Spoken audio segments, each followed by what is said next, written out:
Hello everyone, চলে এসেছি নতুন একটা মিনি ব্লগ দিন। আমরা আজকে যাচ্ছি একটা অফবিট প্লেস ভিজিট করতে। তো দেখতেই পাচ্ছ তোমরা, আমি স্টেশনে আছি। আমাদের অনেক রাতে ট্রেন ছিল বলে আমাদের সকলেরই খুব খিদে পেয়ে গেছিলো, আর আমরা সকলে ডিনার কমপ্লিট করে সবাই ঘুমিয়ে গিয়েছিলাম। টানা 9 ঘন্টা ট্রেনে কাটানোর পর আমরা এনজেপি স্টেশনে নেমে যাই। তারপরে আমরা ভাবি যে হালকা একটু ফ্রেশ হয়ে তারপরেই একেবারে গাড়িতে উঠবো আবার।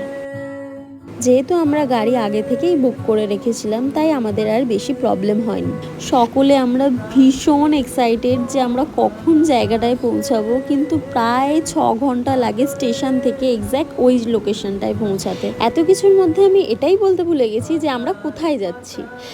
আসলে আমরা যাচ্ছি দার্জিলিংয়ের একটা অফবিট প্লেসে। জায়গাটার নাম হলো কোলবং। এই জায়গাটা অ্যাকচুয়ালি আমার ছোটো জামাইবাবু চুজ করেছে। তো এটা আমার ফার্স্ট টাইম কোনো অফবিট প্লেসে আসা। আর সত্যি কথা বলতে এই জায়গাটা এতটাই সুন্দর, হয়তো ভাষাতে আমি হালকা বৃষ্টি চলে আসার কারণে আমরা সকলে একটা ধাবাতে দাঁড়িয়ে লাঞ্চটা কমপ্লিট করে নিই।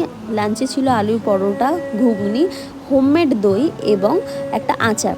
খেতে তো ভীষণ ভালো ছিল। নেক্সট পার্টে দেখাচ্ছি আমরা কি কি ভিজিট করলাম।